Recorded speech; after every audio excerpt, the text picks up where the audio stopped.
Se chiaro no, chi si fa il no? Se chiaro no. Il sindaco di Quarto del Tino, Loredano Marcassa. Tutti insieme. Dobbiamo a tutti i costi bloccare questo progetto. È veramente una cosa pazzesca. Tutto là. Grazie. Tenga in considerazione un'altra cosa, che io non riesco a capire questa regione come faccia ad andare avanti un discorso del genere su un territorio così sensibile, così delicato, a contatto direttamente con la laguna, a contatto con tutto ciò che è bello attorno a Venezia. Mi dispiace una cosa, questo devo dirlo a Cacciari, pensavo ci fosse anche Venezia. Venezia non si rende conto che con 110 metri di altezza più il pennone che va su arrivano anche qua, si blocca là, quindi doveva esserci anche Venezia. Poi porta avanti che cosa? Le Olimpiadi e mettiamo l'inceneritore in mezzo alle Olimpiadi, perché abbiamo bisogno del fumo per caricarsi i polmoni per ora. Cioè, molta serietà.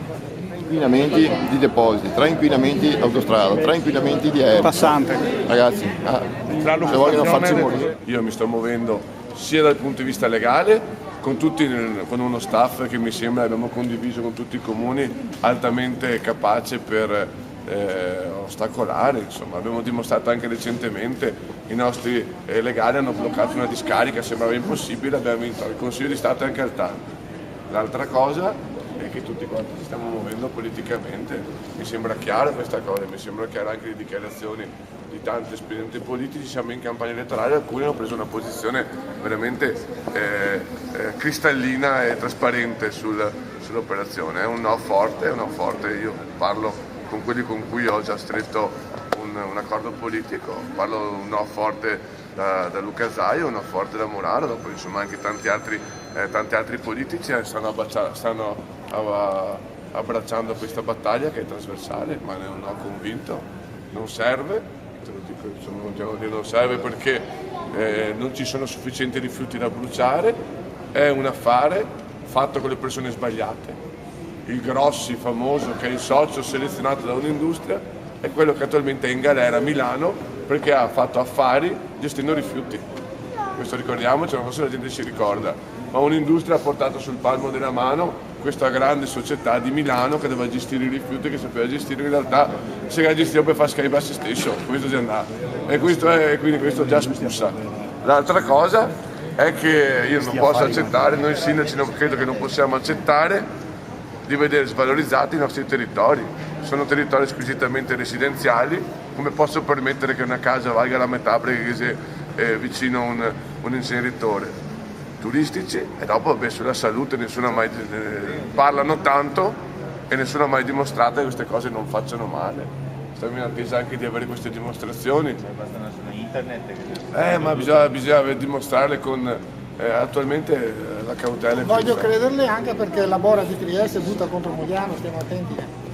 Sì, ma guardi, stiamo sicuri che l'unico che ha avuto una posizione trasparente in campagna elettorale, che continua ancora a lottare contro, credo essere stato uno dei pochi sindaci che è sempre stato completamente contrario a questo tipo di intervento, pur sempre avendo detto, e questa qua è la mia posizione, che io sono totalmente contrario a questi inceneritori, sono totalmente per i rifiuti speciali, sono contrario a localizzare in questi luoghi, per un ragionamento semplice: le polveri sottili producono anche altre cose, che forse fanno peggio, non è dimostrato, ma le polveri sottili sono a livello. Sforiamo ogni anno non so di quanto il livello di polveri sottili, anche se produce una polvere sola sottile l'inceneritore, noi sindaci non possiamo accettarlo perché il petalo che metti sopra il bicchiere che è già colmo rischia di tracimare. Il completo, perché hai trattato una cosa importante, la sensibilità del territorio nostro, la vicinanza alla laguna, ai fiumi, il terreno che è tipo argiloso, quindi l'acqua scorre, quindi le polveri cadono, poi scorrono, vanno tutto quanto in laguna, tutti dicono la laguna, bisogna guardare la laguna, e noi a 15 km ci mettiamo questo inceneritore. L'inquinamento, tra inquinamento di autostrada, inquinamento di aerei, inquinamento abbiamo la nuova ESA lì vicino, che è un'altra bomba vicino all'orologeria, cioè in quella zona stiamo aggiungendo sempre tutto, è assurdo. E poi diciamo che l'indotto, come ripetevo prima, l'indotto importante è Venezia, ci doveva essere la città di Venezia qua. perché sì. con la torre alta 110 metri, il pennone del fumo che va su Venezia sarà invasa dalle fumi, dai ceneri e così via. Cerchiamo di non creare altre situazioni che si sono create nel nostro territorio un po' più in là, tipo Sevoso e così via, perché ormai di questi problemi ne abbiamo tantissimi, poi la Regione Veneto non ha bisogno di questo, ne abbiamo già uno su Sina, mettiamo a posto quello, è inutile che andiamo a cercare di farne sempre di nuovi, cercare di ingrassare le industrie andando vicino dove hanno le viabilità. Ma i consiglieri siete tutti soci? Perché qua effettivamente abbiamo grossissimi problemi. Poi i nostri territori sono tutti quanti vincolati, Quarto Alpino 80% del territorio vincolato tra Parco del Sile, beni ambientali, archeologia e tutto, e ci mettiamo di tutto dentro, non ha senso. Spartire servono i numeri, perché abbiamo visto che noi abbiamo già dimostrato che i nostri industriali non producono 200.000 tonnellate di rifiuti l'anno, ne producono molte meno, vuol dire che vogliono importarli per fare cosa? Per guadagnare 200 euro minimo a tonnellata, per 200.000 tonnellate sono 40 milioni di euro l'anno. Un business semplice perché impegna solamente 10-20 persone e quindi immaginate cosa vuoi che costi una tecnologia.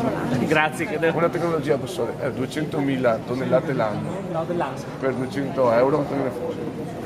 40 o 4? 40 milioni. Quindi questo è il volume di fatturato che fa un inceneritore. L'importante è rifiuti da tutta Europa magari. Perché onnivoro, soprattutto nel sud Italia, Diciamo che dove insomma non utili attorno ai 20